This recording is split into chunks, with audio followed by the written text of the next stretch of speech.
दापोली परिसरात राज्य प्राणी शेकरूचं झालं आनंददायी दर्शन. सविस्तर वृत्त.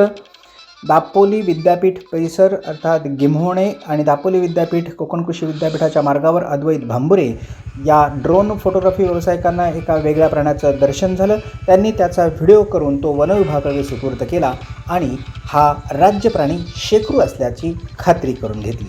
शेकरू हा महाराष्ट्राचा राज्य प्राणी असून तो भीमाशंकरसारख्या घनदाट जंगलात आढळणारा लांब शेपटीचा वृक्षवासी प्राणी आहे. ही मोठी जणू खार प्रामुख्याने तांबूस काळ्या आणि गडद रंगाची असते. एका झाडावरून दुसऱ्या झाडावर 20 फुटापर्यंत उडी मारू शकणारा हा सस्तन प्राणी शाकाहारी असून प्रामुख्यानं फळं, फुलं आणि बिया खातो.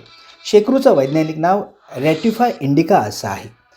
साधारणतः भीमाशंकर अभयारण्य आणि या व्यतिरिक्त कसारा, ताडोबा, टिपेश्वर आणि पश्चिम घाटात आढळणारा हा शेकरू आता दापोलीसारख्या नयनरम्य परिसरामध्ये दिसून आल्यानंतर वन्यजीव रक्षक आणि पर्यावरण प्रेमींमध्ये आनंदाची लकेर पसरली असतानाच आता या प्राण्याच्या अधिवासाचं संरक्षण करणं आपल्या सर्व नागरिकांची जबाबदारी असल्याचं मतही व्यक्त करण्यात आलं आहे.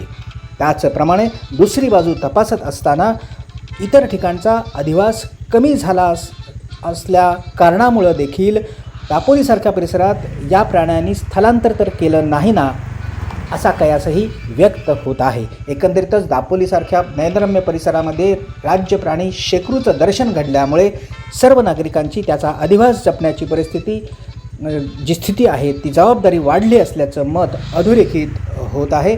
आणि हा अत्यंत चपळ जमिनीवर क्वचितच येणारा शाकाहारी सस्तन प्राणी त्याचा नैसर्गिक अधिवास वाचवण्यासाठी संरक्षित जागेमध्येच तो येत असतो. त्यामुळे आपली सर्वांची जबाबदारी आहे आता या शेकरूचा अधिवास जपण्याची. दापोलीमध्ये झालं राज्य प्राणी शेकरूचं आनंददायी दर्शन. विशेष प्रतिनिधी सलीम रखांग आणि प्रशांत परांजपेसह निवेदिता, फास्ट न्यूज, दापोली.